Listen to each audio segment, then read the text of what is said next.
Hello అందరికి. Welcome to my YouTube channel అలనాటి vlogs. So this is the day one of starting my own business. ఏదో ఒక business start చేయాలని అయితే fix అయ్యాను. కానీ ఏం చేయాలి, ఎలా చేయాలనే ఐడియా అయితే నాకు అప్పటికి లేదు. సో నేను ఆలోచిస్తూ ఉండగా నాకున్న బడ్జెట్లో ఏదైనా ఒక చిన్న ఫుడ్ బిజినెస్ స్టార్ట్ చేస్తే ఎలా ఉంటుంది అని అయితే అనిపించింది. సో నాకు ఆ థాట్ రాగానే వెంటనే నేను షెల్టర్స్ అండ్ షాప్స్ కోసం అయితే సెర్చ్ చేశాను. సో నాకు కొన్ని షాప్స్ అయితే దొరికాయి. బట్ వాటి రెంట్ ఎక్కువుంది. అండ్ దట్ టూ అడ్వాన్స్‌లు కూడా చాలా లాక్స్‌లో అడుగుతున్నారు. సో, నేను ఇనీషియల్ స్టేజ్‌లో అంత అఫోర్డ్ చేయలేని అయితే అనిపించింది. సో, నేను దానికి కూడా డ్రాప్ అయిపోయాను. మళ్ళీ ఆలోచిస్తూ ఉండగా నాకు ఒక చిన్న క్లౌడ్ కిచెన్ స్టార్ట్ చేస్తే ఎలా ఉంటుంది అనైతే థాట్ వచ్చింది. సో, క్లౌడ్ కిచెన్ స్టార్ట్ చేయాలంటే షెల్టర్స్ అనేవి అంత మ్యాండేటరీ అయితే కాదు. సో, ఇంట్లో నుంచి కూడా స్టార్ట్ చేయొచ్చు.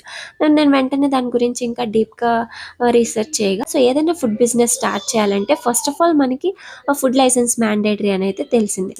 సో నేను వెంటనే ఫుడ్ లైసెన్స్ కోసం ఆన్లైన్‌లో అప్లై చేసేసాను. నాకు అరౌండ్ రూ. 100 అయితే ఛార్జ్ చేశారు.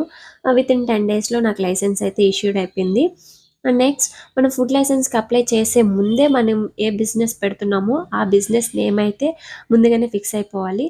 మన అప్లికేషన్‌లోనే నేమ్ అనేది అడుగుతారు. అండ్ దట్ టూ మనకొచ్చే లైసెన్స్‌లో కూడా మనం పెట్టబోయే బ్రాండ్ నేమ్ అనైతే వస్తుంది కాబట్టి మనం ముందుగానే ఫిక్స్ అయిపోవాలనమాట.